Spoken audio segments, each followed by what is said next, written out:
Yeah, well, I also, to your point, I really truly believe that Trump's little stunt did not. I don't want to say it backfired.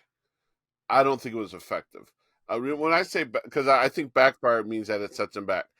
I think the thing about Trump is I don't think he can. I think his base is his base, and I don't think that anything that he does, anything that happens to him, is is a backfire. What it does do is it does limit his appeal as relates to increasing the numbers he needs to be. I don't see anybody who voted for Biden in 2020 turning around and saying, I'm voting for Trump in 2024. I can see people who voted for Trump in 2024 saying, I'm voting for Biden. Um, but, you know, I thought it was masterfully played. Trump's rhetoric, we'll get this into a minute, has been just crazy. But you know, I just for what do they have on Biden? The Hunter stuff's not going. You and I talked about, or you mentioned briefly, that the impeachment hearing was a joke. I mean, people how do you have an impeachment hearing and just get clowned by your own witness who says that there's not enough there to impeach? And then people like Max Frost, Jasmine Crockett. I want you to go back, if you haven't seen it, go watch just Jamie Raskin's opening statement. I mean, it was horrible. I would say Biden had a good week, and I know that we've had, I think the week before, the week before, the week before, Biden had a rough patch. But if people are looking at this the right way, I mean, the worst that came out last week was that Biden is having to do exercises to make sure that his balance is okay and that he's wearing sneakers. And people want to act like his age is the equivalent to Trump's legal exposure. Come on, get out of here. Yeah, the president wearing sneakers to work. That's gonna really win you over with young voters who are all in tune with that. By the way, nobody wants to wear a suit every day to work, so totally backfired on them as well. Also, John, like he said that the Millie should be executed. Like what's interesting about the Biden age thing is, look, it's been what, 7 years, 8 years since Trump ran in 15. He clearly is older. He's clearly tired.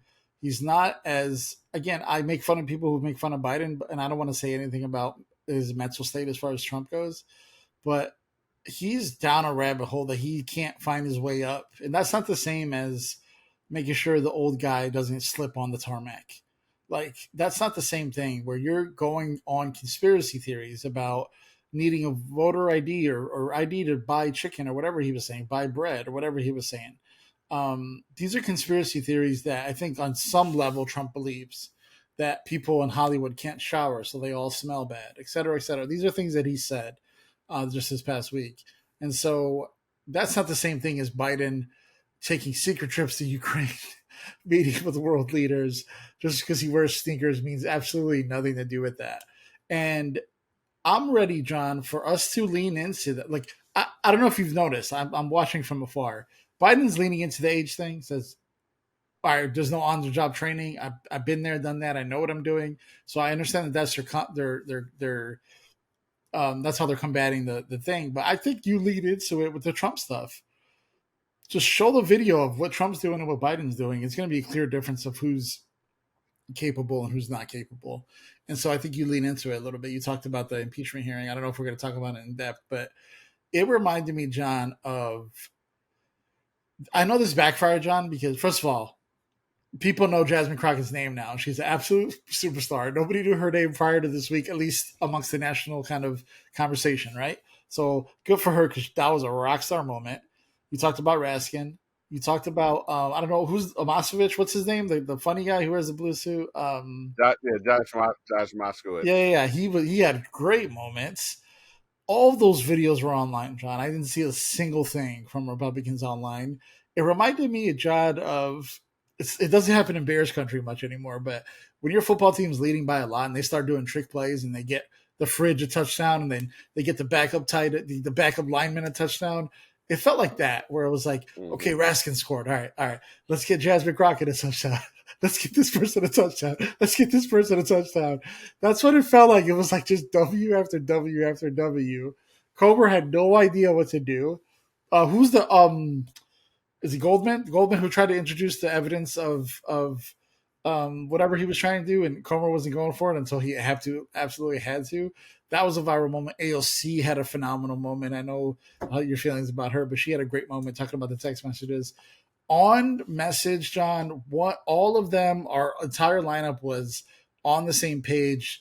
They clearly had a game plan going into it, and Republicans, it's funny. It's like Republicans used to the Hillary stuff, right, John? I wasn't old enough to watch those hearings or pay attention to those Benghazi hearings, but that stuck on her, and partly because they were just saying stuff and hoping it would stick, right? In this case, John, Republicans know that they have nothing. There is no evidence, and they know they can't do anything. But what they're hoping for is that it just sticks to the national conversation, and they're gonna probably impeach him and hope for the best. And that's just not sticking anymore. So now they're talking about removing Comer and putting Jim Jordan, who I do think is competent and knows how to kind of control those hearings a little bit better. But at the end of the day, if they're admitting that this was a disaster, Republicans are admitting this is a disaster, and it was just good. It was good to see Democrats stick up for each other, Democrats stick up for the truth, and Democrats to fight the narrative. And I don't think that narrative is going to stick anymore.